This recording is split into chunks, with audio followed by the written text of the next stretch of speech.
Hello everyone and welcome to our Tombs of Amascut live stream. This is the first Q&A since the release of Tombs of Amascut. I'm your host Mod Light and today I'm joined by mods Arcane. Hi. And a new face of the stream, Mod Halo. Hello. Hi Halo. Hey. Awesome. How are you guys doing today? Halo, we'll start with you. I'm doing fabulous. Thank you for asking. What about yourself? Very, very good. It's been a very busy week last week, and this week is off to a good start. How are you, Arcane? How's it been going? I feel really zoomed in. I don't like it. Yeah, the just got to roll back a bit. Yeah. But yeah, I'm good. Awesome, awesome. It's great to have you back on the stream. So we're also going to be joined by Mod Kieren later on, but he's running a little late in meetings, so we'll hopefully have him on soon. First of all, I'm going to go through some announcements. Exclamation mark game update was this week's update, or last week's update, relating to TOA bug fixes and changes. But we made some further changes with exclamation mark hot fixes based on your feedback, so go check that out. That's an updated news post based on feedback from the game updates. You have exclamation mark QSR, which stands for quest speedrunning. It's a new game mode all based around quest speedrunning. We were hoping to put the poll live on the 7th of September. Also made a bunch of changes today. Transmog to the graceful outfit as well. Go check that out. And exclamation mark Gazette. Last month's Gillenor Gazette is out. So check out the recap there. Just a note before we start, we're aware of some worlds that went offline a little bit earlier. Some people's accounts got stuck on them. The affected worlds have been rebooted, so the players should be able to carry on playing as normal. Unfortunately though, some players will have had their progress rolled back a little bit. Nothing major, but if a world crashes, it can't really save your progress, and it might lose up to 10 to 15 minutes worth of progress. We really apologize for the inconvenience. We have a game status page as well. Make sure to check that out for any further maintenance or any issues, anything relating to downtime, etc. Right, so with that all out of the way, Mod Halo is a new face of the stream, and traditionally we ask a bunch of questions to our new faces on the live stream. So firstly, Mod Halo, tell us a bit about yourself. Who are you? How long have you been at Jagex, and what do you do at Jagex? Hey, so I'm Mod Halo. I'm a senior QA on the Oldschool team, so I'm basically testing all the things. New face to the players, probably not to Light and Arcane, they see me all the time. Been at Jagex for about just over 3 years now. 2 years of that has been on Oldschool. So finally making my stream debut, and then obviously working more recently on the Tombs of Amascut raid. So yeah, excited to be here. Awesome, fantastic. What's your experience with Oldschool RuneScape? Yeah, so I played Oldschool pretty much since release. Played a bit on and off, quit a few times, but you never really quit Oldschool or RuneScape, you just take long breaks. I play a main account, Iron Man account, more recently a group Iron Man account. It's quite funny that I, in my day job, just like test RuneScape all day, go home and then play some more RuneScape, so it's great. Fantastic. We've got some people in chat asking your total level. Do you know your total level? It's about 2k, nothing crazy. Sick. What is your what's your most favorite thing about the game and the least favorite thing about the game? Most favorite. I think one of the big things that I love about the game is the community and the players, like how passionate they are. But more game related, I'd probably say like the different game modes we have and like how players can play the game differently, from like Iron Man mode, like group Iron Man more recently, even like leagues, like that sort of stuff I absolutely love. Just making people think differently about the game, play the game differently, it's just awesome. My least favorite is probably not much, to be honest, but if I had to say, it'd probably be sort of like the mid-level to low-level guidance for players on like what to do. Obviously the game's huge, so things like, you know, what's my next goal? Should I go for Slayer? Should I go for Fire Cape? Should I go for Quest Cape? All that sort of stuff is a bit sort of very open and not really directed to players. Obviously we've got this activity advisor that's coming out, or sort of out at the moment, which should hopefully solve that. But yeah, I think that's my biggest gripe, I'd say, with the game. Have answers. I hear you might be moving away from your current role in QA soon. Can you tell us a bit more about that? I will. So some really exciting news. Towards the end of this month, I will be going on a different path from QA, and I'll be joining the content dev team, which is super exciting. Yeah, I'm just so excited for it, especially with like the projects that are coming up, like the end of this year, start of next year. Super excited. Fantastic. Hogs in the chat. Lastly, since you worked on QA for TOA, you were one of the main QA people. I thought it'd be interesting to ask about any funny bugs that you caught before the release, and can you tell us a bit more about that? Yeah, sure. Main QA people, by the way, love that. So there's a few funny ones. I sort of chatted to Mod Curse because we worked quite closely on this, and because it was such a large project, there was bound to be a few funny ones. So I'll go through a list. I've written down some that are quite funny. So the first one is, people might already have seen this on my Twitter or Elena's Twitter, which is like the mini Akka. So Akka got like resized to be absolutely tiny, which was arguably like the hardest mechanic in the game because you couldn't click on him, which was quite funny. If you want to see a photo of it, at JagXHalo, little plug right there. Next bug, ironic, is also a bug with Kefri, where, you know, like the slam attack she does when she's doing a special attack, she would just do that for the entire fight. So she'd just be like bobbing up and down the entire thing. That was great. And then one last one is quite a weird one that me and Curse found, which was with Akka, you know, the invocation that puts orbs in front of you and behind you. If you go to like the edge of the arena, obviously there's like a circle, so if you go to the edge, it would try and put an orb in like the space that isn't part of the map. And because there's nothing mapped down there, like, you know, the shadow area, the fire area, whatever, it will basically default to an NPC, and that NPC was a tool leprechaun. So every now and then you'd see a tool leprechaun just appear at the edge of Akka's arena.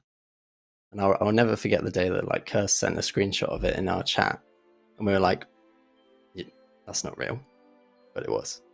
It was hilarious. Fantastic. Thank you so much. The chat is just, yeah, loving that. Thank you so much, Halo. Anytime. Awesome. Well, !new mod will take you to Halo's Twitter. Make sure to give him a follow. And I believe we have Mod Kieren joining us for the actual Q&A. Hello, welcome, Kieren. Hello. Hope everyone's doing well. Oh, you might Sorry, be I'm a little late. Oh no, am I muted God. still? I'm gonna mute Kieren. No. Free Kieren. Oh, there he is. Let me in! He's here, boys. How are you, Kieren? I'm fantastic. I hope you are all well, and I'm sorry I'm late, but I was interviewing a candidate for one of our roles. Fuck. Well, welcome to the stream. Right, I'm just gonna get straight into the questions because we have so many. How has the release been for everyone so far? We're gonna start with Halo, and just work our way around. Yeah, I think the release has been really good. Obviously, there's been a few bumps in the road more recently, but overall, it's just been such an amazing experience. Like, especially the launch, because like lots of us came into the office, and it's been a long time since we've seen everyone together, and we've got like the TVs up, we've got the streams up of people completing the raid. It was just awesome. Yeah. Awesome, good start. Kieren, how about you? How's the release been for you? Oh, what a launch! It's been incredible. Genuinely, it was an amazing day for us internally as well. We had our little celebrations on Zoom, and we did a little get-together in the office as well. That's been fantastic. We had our CEO come in to congratulate us and everything as well, so that was great. And then obviously for the launch, watching it live, good group of us in the office. We had TV screens up watching it. But honestly, the reception, it's kind of blown. I think it's blown all of us away certainly to a degree of how loved the raid was right from the start. We really wanted to be accessible with the entry mode aspect, but we also really wanted to let the players push it to the limit with invocations as well. I feel like really happy about how invocations have been received too. But my God, I mean, I was talking about it week after week on this Q&A stream, right? Like some of the art and how incredible some of the animations look. My God, the death animation for the final boss, it's insane. It's incredible. Like compared to, I remember working on Berserk for Theatre of Blood and being blown away that she turned into a bat and flew up into the sky. That was pretty cool. and this is another level. But yeah. People don't like how long it is because they failed their time challenge. I think we're actually tweaking that. But yeah, incredible raid, incredible reception. As Halo said, a few bumps in the road and a few kinks were working out and so on. But overall, I'm over the moon with how this has gone, and it's a testament to everybody who's worked on the project. So. Absolutely, hats off. And if you like the art, we're planning for an art dedicated stream sometime this week, Thursday, if all goes well. So hopefully find out more relating to the art of TOA in that dedicated stream. Arcane, you're the lead developer, I believe, on TOA. How have you found the release? Talk us about your experience with TOA. Yeah, it really went well at the end of the day. Like, I've been working on it for almost a year now, and when you're staring at the same project day in, day out, you start to go a little bit insane, and you're like, I don't know if this is actually good. Like, it's kind of cool, but like, will it actually live up? Will this be fun after the first completion? And obviously the success has been really good, and there's a lot of reassurance there, and people seem to enjoy it. People seem to still be enjoying it even after 100 KC, which is what I was really worried about. But yeah, it's gone really well. I know the first week, obviously, I was stalking every stream I could, trying to fix all the bugs, fix any balance issues, etc. And then we had that really big patch last week, and there was loads of feedback that came in, like bugs to fix, things that were too hard to change. And then there were certain phases and mechanics where I was like, people are just skipping this entire boss. And I think the biggest offender there was Warden's P2. Like, you didn't need to really coordinate at all. That you just kind of skips that entire phase, like 4 T-bow hits, boss goes down, and there was like a little bit of me where it's like the pride in me as like a developer, like they're just skipping my entire boss. That's just really boring. So obviously I was looking to fix that because I wanted people to actually engage in the content, but there's also the balance reasons of this was supposed to be the supply sink in the raid, and people are just skipping the supply sink. So I also thought from like a balance perspective, it did need to be a little harder. But then we can all see kind of what happened there, right? We doubled down on changes, tripled down on changes, and whilst all the individual ones looked okay, we ended up releasing this like really big patch that kind of just made the raid significantly harder, much harder than what we really anticipated. So then Friday last week was really stressful, just trying to actually get a hotfix together that kind of addressed all these changes properly, that we could QA them properly as well, because I didn't really want to rush them out before a weekend and like break the raid before the weekend, as well as actually communicate the entire process with you, because there was this whole sentiment around like, oh, you're just basing it around a couple of Twitch streamers or content creators saying it's too easy, and that just wasn't the case at all. Like, there's so many facets of feedback coming in, we're taking it all in, we're looking at data, we're playing it ourselves, so we really wanted to get rid of that stigma. So we had a really thorough communicative blog, which I think went down really well as well on Friday, and I think the raids ended up being in a really good place now. Yeah, it's been a hell of a 2 weeks.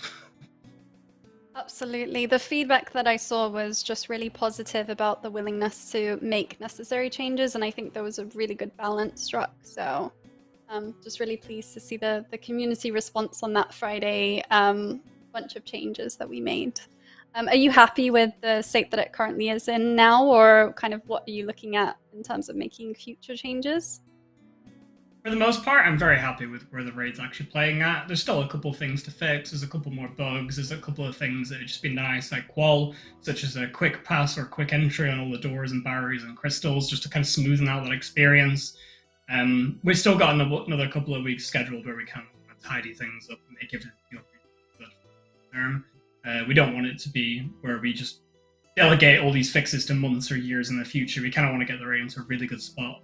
Obviously, things will turn up over time, but all the major issues, like the quick pass, I think is a very legitimate thing, or dialogue after dialogue box, when you're really trying to go as fast as possible. We want to get rid of all those annoyances.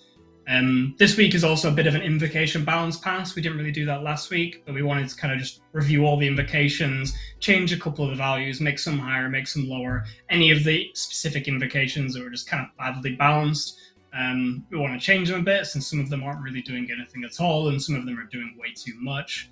A good example of that is path leveling. So path leveling right now seems to be a really big mechanic of the raid that pretty much everyone is just skipping.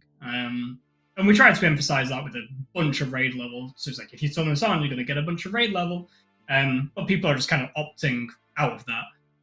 So we're looking at a couple of the things there in terms of like the stats that are actually added for leveling, as well as some mechanics that maybe just shouldn't level up and they should just be static. To hopefully make that a bit more of a enticing trade-off, where you're getting a good amount of raid level and obviously loot potential versus the difficulty increase. So we'll see how that feels. And then, yeah, there's some more bug fixes, etc. Great. And more information will be in this week's news post. Just a reminder as well, the game update this week is on Thursday, not Wednesday, to allow us some time to test all the changes that we've made. Right, next question.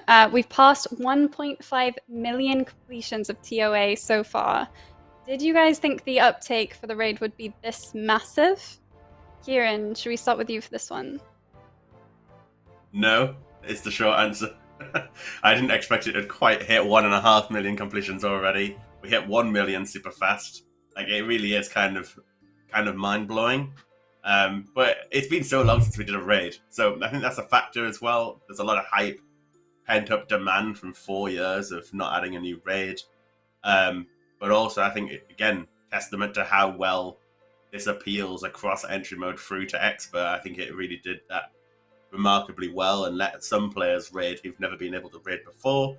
But yeah, what else can I say other than no, I didn't expect it to be quite this popular. And, you know, behind the scenes, obviously, we've got a lot more data and it's been fascinating. Like, I expect Arcane, you've been going over the different dashboards of data we've got to no end, and it's absolutely fascinating to see like the different size groups players are doing it with, the completion times, the amount of completions, the success rates of raids, which drops are coming into the game, and all this sort of stuff. It's fascinating to look at that, and it's really helping us when it comes to making some of our tweaks and decisions as well.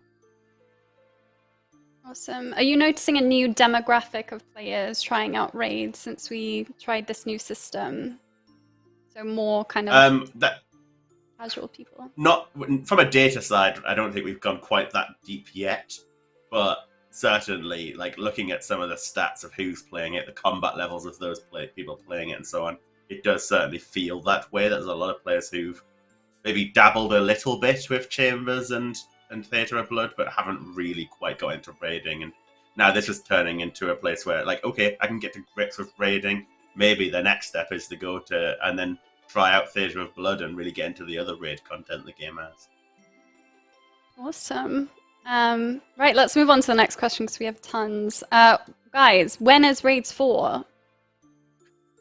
Does anyone know? Raids 4 when? Give me a break. Yeah, I need a break. Any We're going to make you wait information? 4 years, then add Expert Plus mode. All right, you heard it here first. Fine, winter 2017. Just put that. That's the default. All right, I tried, guys. I tried, but they're not budging. But in all seriousness, in terms of a real answer, because I know Raids 4 when is a bit of it's a slight joke, but players obviously love raids. They got real pumped for TOA and felt like we'd wait quite a long time.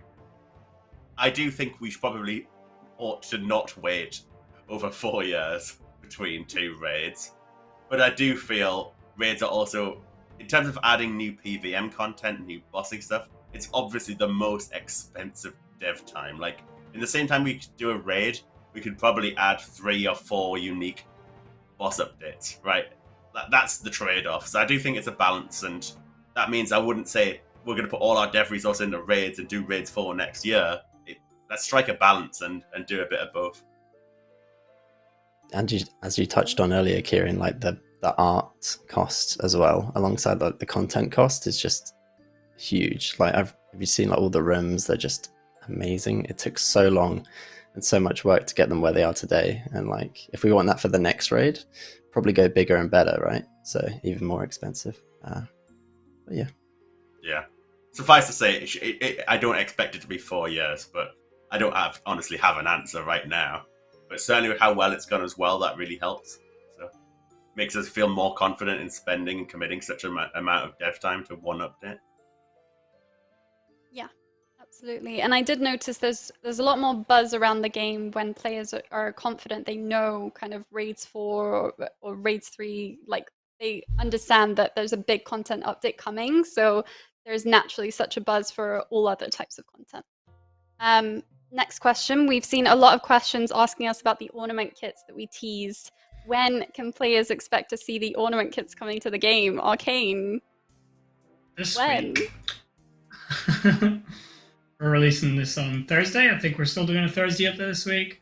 And just to get a bit more time to make sure everything's good. But we'll be releasing all the ornament kits and pet transmogs this week. Yay! This week! Here's a picture for the ornament kits if you guys haven't seen it. You've got Ava's, you've got the Fang, and you've got the Ward, all with their beautiful transmogs. Well, not transmogs, sorry, ornament kits. So yeah, that will be available on Thursday. More information will be in the game update news post. Yes! And if you haven't seen the Ava ornament kit Max Kate is just so beautiful. So I can't wait to see what you guys think in game. All right. Naturally, though, do we have any information about pet transmogs? Halo, can you give any information away about that? All I'll say is that they're coming this Thursday, and you don't get them like you get the transmogs at ToB and Chambers. That's all I'll say. Very mysterious. So there will be pet transmogs coming from TOA. Arcane, do you want to say any more on that? It's not RNG. All right, there you What's go. your That's favorite all the transmog? information. It's gotta be Kefri little one. Oh my Kefri. god. Oh, so good. So good. Exciting. All right, information will be in the game update news post, but we're being a little bit mysterious for now. We're gonna let you figure out how to unlock them. Right. Another question that we've seen from you guys is just widespread reports of serviceability or lag. And we just wanted to clarify that. So what is being done to address reports of inconsistent serviceability or lag after the release of TOA? Kieren, can we start with you? Yes. Okay. Yes, I did put some thoughts together. This has been something that's dominated my agenda a little bit the last couple of weeks. But suffice to say, this is not the start of these issues. With server issues, we've been monitoring, paying attention, making little tweaks, adding better profiling tools over the course of the last year. But certainly, I'd start firstly and say you've got a lot of our players, more so than ever, all playing Tombs of Amascut, and this hopefully is fairly apparent. But the amount of effort to process you fighting an abyssal demon is far less than processing the amount of effort for everybody doing Tombs of Amascut. So we do hope, at least in the short term, that the amount of demand being placed on the servers will actually go down a little bit, but that doesn't mean it's okay. So we need to obviously make improvements as well. Now, I'd like to emphasize we do have a pretty clear understanding of the problems, and there's a few. One is input lag, right? The time between you pressing I want to walk here and it actually acting on your screen. That's due to sort of increased processing times on the server, right? The average length for a game tick is longer, meaning you've got less of a window to also respond quickly as well. Another problem is inconsistent tick duration. You might have seen those kind of posts pop up on Reddit, where players are using plugins on Rune, that sort of rates the quality of the cycles. So basically one game cycle takes 400 milliseconds and the next one takes 200 milliseconds, you experience that as inconsistent tick duration, meaning your rhythm, prayer flicking, or whatever you're doing is ruined. And occasionally we also get spikes where the game might actually hang, where you experience it as, oh god, everything's frozen, right? That's a completely different type of problem. So these three things are obviously acting in different ways, and each thing needs its own kind of solutions to help with this. But over time, we're also aware we are going to add more things like Tombs of Amascut, more things that are more expensive, more ambitious, and so on. So we do need to make things better. So the solutions we're looking at are in a few different areas. We've got multiple sort of different directions that we can take things. One is just simply optimizing expensive scripts, making them more efficient, and so on. And there's quite a few we've identified that can be made better. Some of those have already been implemented. Some of those we're still working on, which should help a little bit. There's some smart features we can do. Something called NPC dormancy. To basically, if nobody's near the lizard men in the Shazian lizard men area, make them not run any code. Why do they need to sit there and fight the other soldiers if nobody's nearby to see it, right? Nobody's there to appreciate it, so let's not waste server processing time on that. So this NPC dormancy feature would allow us to make a bunch of NPCs automatically stop when no one's nearby. We do bits of that, but could do more. Another area is improving the server hardware. This is more of a mid-term thing, but some of our server hardware is quite old. Now, we are going to get that completely, all our worlds will move on to new server hardware. That ain't going to help a lot, but it will help a little bit, I believe. One of the issues is most of this game runs on a single thread. So, the best CPUs in 2022 aren't exactly a huge leap better than what they were 10 years ago on that level. Which leads me to sort of the other area, more ambitious architectural rewrites to how the game processes. Like, there might be elements we can multi-thread. There might be elements that we can be smart with in terms of how we process. And there's various ideas floating about, but they take a lot longer to actually spend some time investigating, fully researching, and designing. So essentially, there's a mixture of quicker wins, things that we can alleviate the problem, mid-term things like hardware, and then longer-term things like really assessing how the game is written. And it probably shouldn't be that surprising it's single-threaded when the game was written as a browser game back in the early 2000s, right? Changing something like that is very fundamental, and obviously the way we've all heard of PID, all these kind of things might well be affected. Like, there's a lot of things to really think deeply about to work out how we can change it and improve it without leading to unwanted behavior changes in the game. Another suggestion that comes up quite a lot right now is making more worlds, changing some of the free-to-play worlds of members, or just simply getting more. As much as that might help a little bit, we would need to add a significant amount of worlds, right? Like, the worlds are struggling at like 400 to 500 players right now. So to make any meaningful difference, you're probably going to have to double the amount of game worlds, which has a lot of other ramifications as well. So, it's painting over the cracks, hence why we don't really want to focus on that solution. But to summarize, because I've been talking for a while, we are confident, we know the full reasons, and we know the scope of the problem. And we have several different directions in which we can address it from. None of these independently are like silver bullet solutions, so it is going to be iteration after iteration to hopefully alleviate the problem over the coming months. But hopefully we do get there and get to a much better place, and hopefully you're already starting to see it getting a little bit better over the more immediate weeks as well. Thank you so much for that answer, Kieren. It was so detailed and really, really insightful. So thank you very much for addressing that. No worries. And I mean, credit to the team as well for all the research they've done on it and helped me with understanding the issue. Absolutely. I don't think there's much more we can update players on yet. So I'll move on to the next question, but hopefully that cleared up some of the questions that we've been having. We'll make sure to update you about any further future changes. Right, next question. What is the point of making logouts count as a death in TOA? Mod Arcane, can you take this question? So, deaths in TOA generally work exactly the same as deaths in TOB, or like logouts in TOB, etc. And kind of the point was to like kind of prove that you've done the mechanics properly, and I think it was more relevant for like hardcore Ironmans. Like you don't want any method of them to be able to cheese mechanics just by logging out mid combat to avoid deaths or avoid mechanics.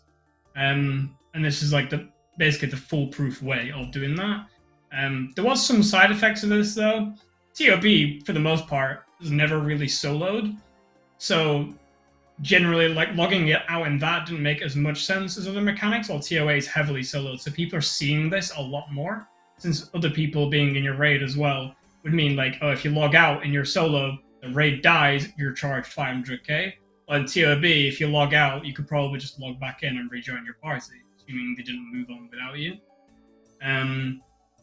So people are seeing this a lot more. We did make a change pretty quickly after launch, where if you don't have a single invocation on that gives you like a wipe count, so if you effectively got infinite wipes, if you log out in a solo or even in a group, it won't charge you.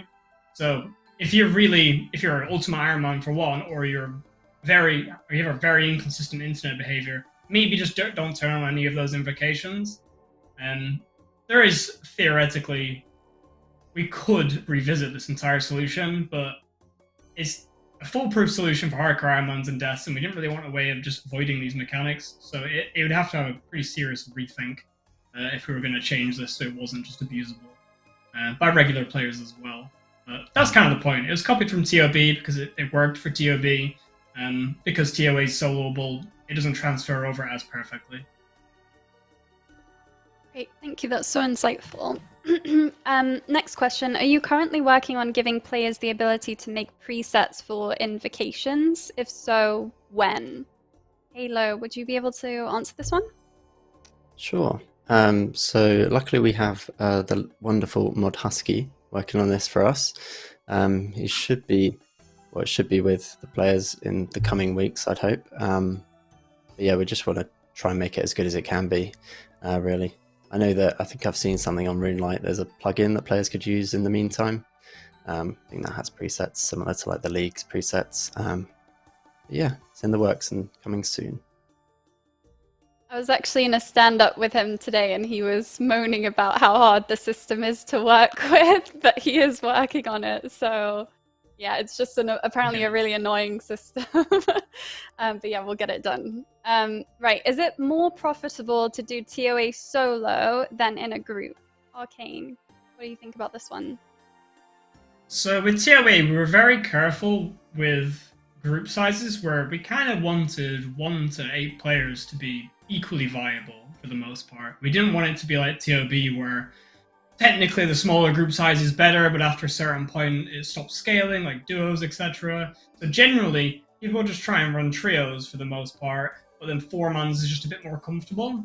5-man was a little bit chaotic and just worse GP per hour. So pretty much the only group sizes that anyone did TOB in was 3 to 4-man for the most part, which isn't really great. We kind of wanted it to be like, if anyone else wants to come along, you just chuck them into your party and you're perfectly happy with that. They're not decreasing your GP per hour, as well as the fact that if no one's online, it felt like there was a purpose doing the content solo if you're waiting for your groups kind of like. So we very carefully made it so like all sizes are very, very viable. In terms of like drops, it's very linear in that regard. So if you add an extra person, it effectively doubles your drop chance to a certain extent. What isn't linear, however, though, is the kills per hour. So that might work from an individual raid point of view, but your raids should get proportionally faster with each additional person you add into your group. So assuming that math actually holds true and people aren't dying or anything, the more people you add, you should be the better GP per hour. But it's all pretty tight. It's not going to be like you're getting double the GP per hour at 8-man versus 6-man or anything like that. It should just be at a point where every group size feels perfectly viable. But solos have been intentionally made slightly worse to incentivize group play. Not because we want solos to feel bad, but it's group content at the end of the day, and solos are a little slower. Like I know Kefri's kind of awkward to do in a solo. Like you can't really kill all the little scarabs whilst doing everything. So generally she heals up. Akka, for example, I think there's some mechanics in there where it doesn't scale up just as well. I think. I don't know what mechanic is. I remember thinking about every single boss room because they were like, which mechanics would speed up in group. Oh yeah, it's because it does less memory attacks and you can't attack the boss during a memory attack. There's a lot more. There's proportionally higher memory attacks in the solo, which is just DPS loss. So generally, adding extra people should make it pretty quick, but it's all pretty minor at the end of the day. We're talking like 5%. Great, thank you so much for clarifying. I've seen a lot of people asking about drop rates for TOA. Is there like a time scale that we're going to release drop rates? How does that process work? There is no time scale. Personally, if it was up to me, I would never release drop rates because I think they ruin the mystique of the gameplay. I think it's more fun to not really know exactly how long it's going to take you to do anything because then you can't really complain as much. I feel like most people just complain about being dry as opposed to just playing the content and having fun and getting drops when they do. But I know I'm not in a majority there. I do think that theory kind of falls apart when you put crowdsourcing into effect, though, with like the Wikipedia and everything else that everyone else has been doing, collating information. They're going to get a pretty good idea pretty quickly. And in some sense, that can actually be worse, having like misinformation, like bad crowdsourced data versus like official data. Not to say any of the data that anyone's creating is bad, but sometimes it can misrepresent certain things. Yeah, I think we will release them in some capacity in the near future. I don't think we're going to hold on to it for like 2 years or anything like that. But we'll let the raids settle, we'll let the meta settle, fix any bugs, any of the stuff we want to work on for the next couple of weeks. And then we'll look into getting some numbers out there. Awesome, fantastic. Thank you so much. Okay, so conscious that we have quite a few more to get through, I'm just going to quick fire these and possibly poke Halo and Kieren as well. Right, next one. Shadow is awesome outside of TOA, but average inside the raid. At the moment, I think it's an improvement for a third of Akka, P1 Warden, and half of P2 Warden. Was there any intention for it to be used as much as TiVo in Chambers of Xeric and Scythe in TOB? Or was it meant more for outside of TOA? Arcane, we'll start with you, but if Kieren and Halo, you want to pitch in, please do. I'd be curious if Kieren's knowledge of the Twisted Bow, since you were around for CoX and ToB, like, what was the intention back then?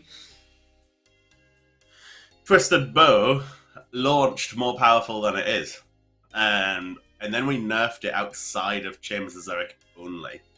If you remember the way that the magic level caps got changed. So we intentionally left it as good as it was in Chambers, since that was where it came from.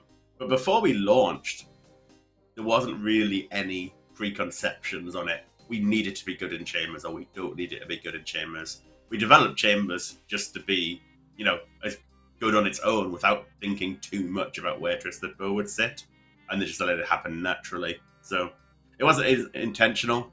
Scythe was a little bit more intentional. Obviously, with Verzik, we definitely wanted Scythe to be a good weapon for that fight. But again, it wasn't necessarily a leading principle that we had with the Scythe design. If we designed something else, we'd probably be equally have been fine with that. No, that makes sense. We do want the Shadow to be good, and Shadow is definitely good in TOA. It's just not as good as Scythe and T-Bow, right? I think a lot of bosses would need to be designed differently for Shadow to work. Like, you wouldn't want every boss to... Like, Baba, for example, wouldn't work as well if it was a purely range boss. Like, the encounter is designed around being melee-orientated. It definitely could be better than it is. Maybe this is something we look at, but I don't think it's in a bad place right now. It's still an incredibly powerful weapon, especially outside of TOA, and it's really good in TOA. It's just not got a single boss that you just camp it the entire time, right? So obviously, there's like certain bosses that swap prayers or swap. Yeah, I guess Thanks players for are seeing... clarifying. Oh, sorry, Light.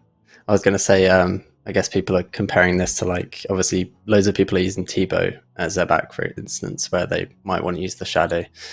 But yeah, I kind of agree with Arcane sentiment on that one. Awesome. Thank you, guys. Next question. I'd love it if logging out paused the raid instead of completely resetting it. Sometimes it's hard to get it all done in one sitting. I'd love to be able to do one path at a time. What do you guys think about this suggestion? Was it designed purposefully in this way?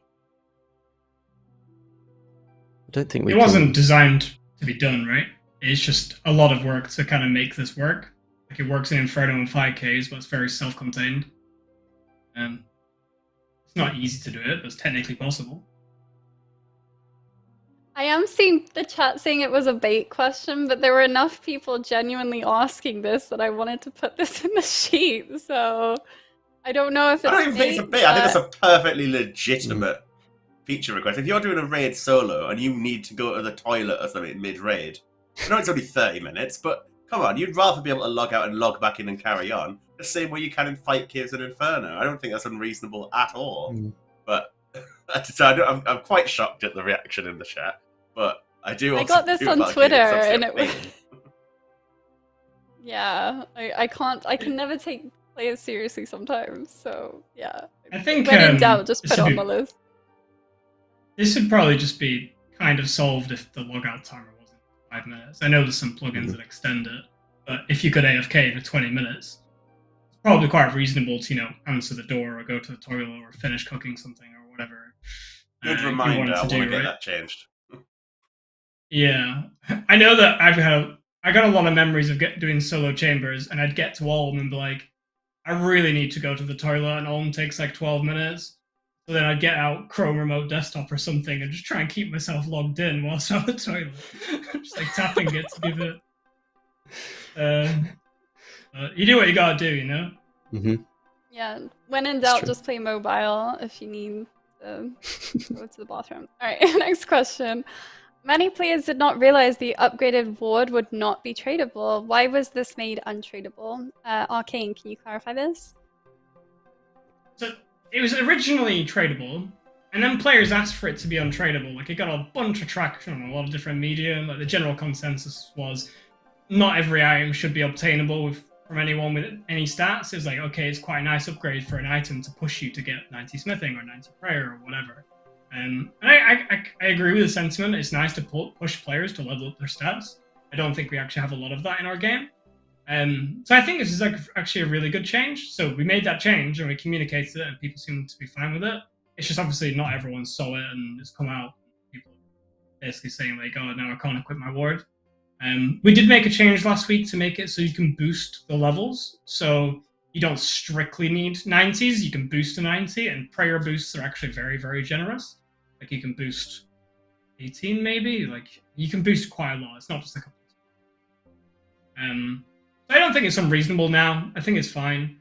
I think it hurts specific PvP builds more than anyone else, because if you're making a bunch of different PvP accounts, it's understandable that they don't want to level up the prayers to a certain level, or smithing to a certain level especially.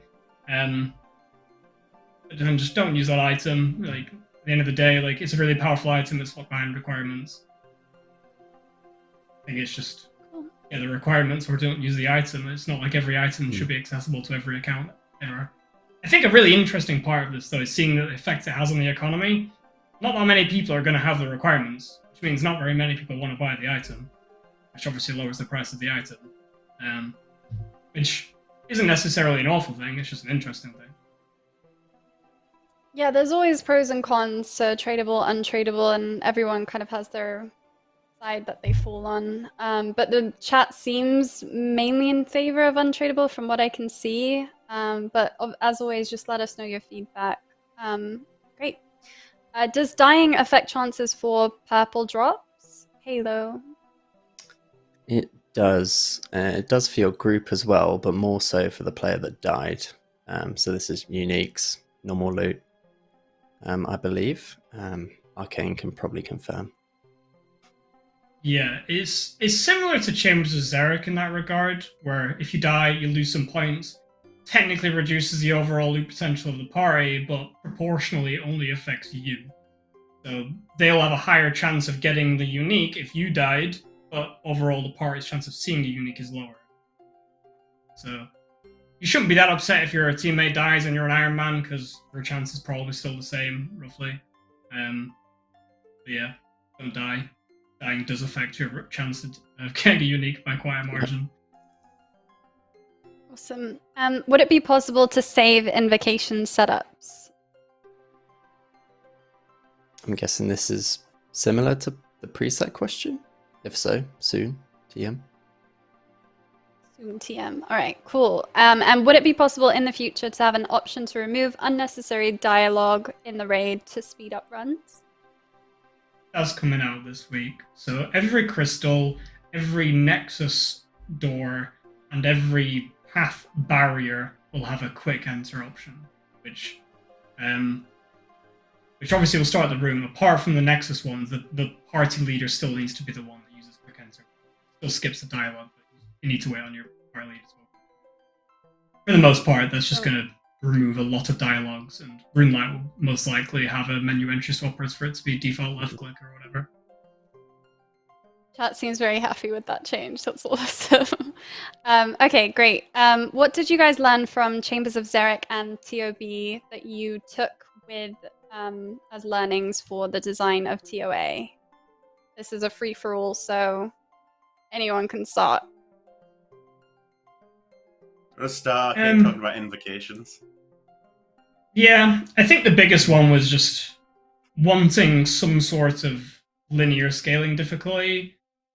We didn't want to release a raid that was only catering the high end. We kind of wanted to include a lot more players, whether that's not just getting the really, really low level players in, but just it's very intimidating. Like if you try and think back to trying to learn ToB, right? You're like stood at the board and you want to try and join a group and they're saying 50 KC rec or Scythe rec, and you're like, how do I get my 50 KC? So then you have to learn with other learners, and that can be a fun experience, but it's very slow, it's very painful. It's just very unapproachable for a lot of people. So we kind of wanted to have something that is hard and it gets more difficult, and we still want people to feel that challenge, but we don't want it to be forced upon you. We want it to be more gradual. And that's kind of where invocations came from. It's like, we want to have a lot of optional difficulty. We want to reward people with difficulty. So that's kind of the system we ended up with. We just wanted the ability to learn content to be a bit nicer, and that's like why the wipes are optional, so you can go in with infinite wipes and just die to a boss over and over and over again. I think I talked about it ages ago, but like difficulty by nature isn't inaccessible. It's like the systems that actually let you learn the content that makes something inaccessible. And I think I used the example of Elden Ring doing that really, really well. Elden Ring is a very accessible game because every time you die, you can just walk straight back in, and it's like you were just restarting completely. You've got all your potions back, you've got all your stats, you can just go back in and kill the boss again. And like, it's a hard game, sure, but it's very accessible, and people actually like the learning process. Die, okay, I've got to dodge left this time or whatever. And that's kind of what I wanted to approach here. So it wasn't just spend 20 minutes making a group into 25 minutes getting to Verzik, and then you make one mistake at P2 Verzik, die, and then sit in the purgatory and then have to do it all again. Like, that's just such a slog. And yeah, so that ended up with invocations, and I think it's done a really good job for that. People are still pushing up really high invocations. The Ornament Kits and the pet Transmogs are going to really push people to put on more invocations. Obviously, the loot's very, very rewarding with high invocations, really high raid level. But even on the lower end, if people just want to chill raid, they can just turn a bunch of them off. Obviously, get less loot, but can have a bit more of a relaxing time. And I think that's really good. That's awesome. I'm really sorry, I got distracted by the chat spamming like teapots for some reason at Kieren. I don't know why. What is the teapot? Drinking I've seen some tea. this before. Did you just drink some tea or something? Did you drink something? I don't even have tea. I just have Pepsi. What are they doing? But I love the ethos. Can Can you do it, Kieren? For them? What the? pose, Kieren? Oh, Very good. Is that Awesome. I love the ethos of difficult to master, but not difficult to learn. I love that. And if there's one huge compliment we've been seeing is how accessible the raid is. So really hats off to you guys for designing that whole system. I've heard nothing but good things about it. Kieren and Halo, did you want to add anything about what you learned from Chambers of Xeric and ToB that you kind of made changes with or took with for TOA? I'll just echo some of the things Arcane was getting at, really. Like, wipe mechanics, I think, was the biggest thing I took away from ToB, is that it made it so much more punishing, so much more inaccessible to players in general, because it made learning hard. So that's really what we went into TOA and said, we got to learn from that. It won't succeed unless we learn from that, and we can't afford to spend 12 months on a project if if it's going to be super hard to get into for players. That's something we really wanted to get right, and I feel like we've nailed it. Genuinely, I feel like we've made it possible for players to learn. One of the harder things with ToB as well is that getting a group thing. You couldn't try it out solo. At least with this raid, you can go in solo and you can learn. So you can get to, even if you want to play in groups, you can go in solo, experience some of the bosses yourself, get to grips with it, even try out some of the other invocations yourself, and then join a team. So, like, it removes the barriers, whilst we didn't want to not offer a raid that, we didn't want to not offer a raid that had difficulty. We wanted to remove the barriers that stopped you from getting to that raid with difficulty. And I feel like we've done that really well. At the same time, the other thing I would say from the other raids is I want each raid to be different, right? What's the point of us adding a copy-paste raid and just doing ToB 2? And it's the same format where you fight one boss after another, the final boss with the same wipe mechanics and everything. I want each one to feel quite unique. And obviously Chambers of Xeric feels very different to Theatre of Blood, feels very different to Tombs of Amascut. But I realise there's elements of each of those raids that people do like. Chambers of Xeric is the most different, for sure. And at the same time, it's, to some degree, super accessible because of the fact there's no wipe system. You can just brute force Ulm at the end of any raid. You can die 100 times, but you will still beat that raid if you just keep going. So in that sense, it's accessible compared to this. But I think TOA does a better job at helping you actually learn such that you can do it competently rather than 100 deaths. Great answer. Halo, what about you? Just to add to that, I mean, I distinctly remember a big sort of sheet we were looking at where we were trying to figure out the difficulty for TOA. And we had, at one end, we had like solo TOB. At the other end, we had like, I can't remember what. But I remember like putting like where each raid level should be on this like graph. And like, since release, I pretty much think we've hit the mark on that, like with the difficulty, the accessibility of, as Arcane and Kieren mentioned, because I've got friends who have never even raided before, and they've picked up the game, or picked up the raid, I should say, after not even stepping foot in Chambers or ToB at all, which is crazy. That's fantastic, and that's what we love to hear, really. Right, conscious we have 5 minutes left. We won't be able to get through all the questions, but let's do a couple. So what mechanics are you guys the happiest with across the whole raid? What do you love about TOA the most? Halo, what do you think? So yeah, we sort of touched on it on the previous question, but I think what I'm happiest with personally is probably the invocation system and how it panned out. I don't know, I can't speak for Arcane, but a big worry for me pre-release was like, our players are just going to do level 600 in the first week, and then we're going to have to add a whole load of invocations and rebalance, and I really think we hit the mark on that. Alongside that, like all the boss mechanics and stuff, like obviously we play tested them a lot internally, and we figured out these little strategies which we're now seeing like players pick up, and it's quite cool to see that sort of the brainstorming we did internally is also what players are thinking, which is really helped with the balancing. And yeah, really happy with most mechanics, to be honest. So Kieren, what about you? Anything else stand out to you about TOA that you love? If I want to be super specific, which mechanic? The final phase of the Wardens is probably my favourite part of the whole raid. I guess that's not really a sense of just, okay, if I had to pick one mechanic, it would be the tiles thing. The way, you've got to constantly be focusing on your position from side to the middle. That feels awesome. It looks awesome. And what I really like about that is that, you know, obviously you will all remember the original version of that we had before the playtest, and I'm not sure how much we've even talked about what, you know, how this has changed through the playtesting experience. But, you know, we had different ideas going on. The playtesters we got in, it was really helpful. It was really useful to get feedback across the whole raid, and we were able to tweak, develop mechanics further into what it is today, which we all are really proud of. But the original version of that was a bit more chaotic, I suppose, but a bit more memory focused as well, in that, you know, the boss would sort of indicate the next 4 tile locations and you had to move. That had its pros, but it obviously had its downsides as well. And where we landed, still taking the spirit of that idea, I think is awesome. But obviously on a much higher level, Invocations, like, I think they're awesome. It's a really interesting way to approach difficulty. But I say this, we're only 2 weeks after launch, right? What I'm interested in is where are Invocations going to be in 6 months from now, in a year from now? How are people going to play with that system down at that point? Are the strategies going to shift? Are the strategies just going to settle on this is the meta, everybody uses this setup? Maybe that's fine, but I think that's where we'll really get a sense of, has Invocations like worked to the maximum of what we thought they would?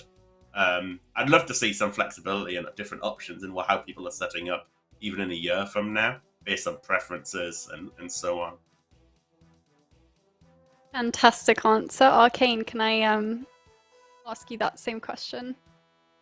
Proudest I'm gonna go for mechanic. something really, really small. So just before TOA launched, there was like a big Reddit meme going around, and like, oh, they're just gonna add like a bunch of jab mechanics. Like, what is a jab mechanic? Is Zora a jab mechanic? Is Jad a jab mechanic? Is Hydra a jab mechanic? And then that was like a meme for like a week or something, just talking about jab phase or whatever. And in essence, all that really is like a different way of making the player swap the prayer. And like, there's one of like, you fire a projectile and it's like, as soon as it's fired, the damage has already been calculated, so it doesn't matter if you change your prayer. Or it could be you have until the projectile actually hits you to prayer, or maybe you react to the boss's animation, or maybe it's done on like a pattern. There's a bunch of different ways where you can effectively make the player do the same thing, but the player actually interacts with it slightly differently. And I remember with Zabak, he used to just fire like the mage balls or whatever at all the players, and I just had like a really random idea of like, what about if he fired one ball and then that ball turned into multiple balls? And then we implemented it, and it just felt so good, where it just like fires the jug in the air and then the jug explodes and rains down on you, and it feels so good. But it's kind of like exactly the same as everything else. It's just the same as the boss doing an animation, then you pray to what it is. Like it's not actually different, but it just feels good. I enjoyed messing around with that. But yeah, it's like it wasn't exactly revolutionary or anything, but it's just like just separate an extra step out of it, and all of a sudden it just felt really. That sounds awesome. I was happy how it turned out.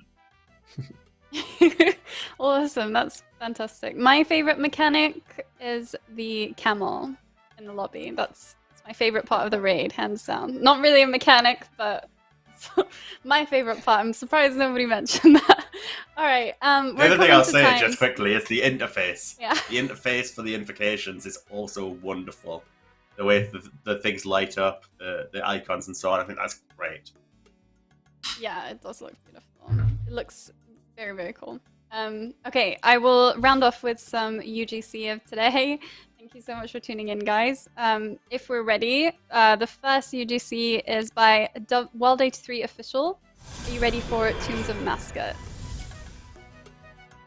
This is beautiful. We were just talking about this before going live, saying that we wanted this as our wallpapers. So stunning. Cool. We That's really, so sick. really need to. I need to get. I This love all framed, these to be vendors honest. that people do nowadays. It's incredible. Absolutely, yeah. I can't wait to see the Ava ornament kit Kate like on one of these. It's so cool. Next one is a similar kind of thing, getting ready for TOA by Sensual Hobo. Nice name. Oh yeah, I remember seeing this. I think it was the day before launch, and players were just camping outside the pyramid. It was really, really awesome to see. Can't unsee the guy facing the wrong way at the end. There's always one. Images you can smell. The next one. Well, then speaking of images you can smell, apparently the next one is an image of Kefri, the Dung Scarab, by Hexo Productions. I think we did a shout out recently for some of their work. It just looks gorgeous. Really, really fabulous. They've managed to make a bug flying on poop look really cool. And lastly, we have Tombs of Amascut room renders by Uber Digger 77. So, wow. Holy moly. Oh, it's so Oh good. my gosh. It's insane.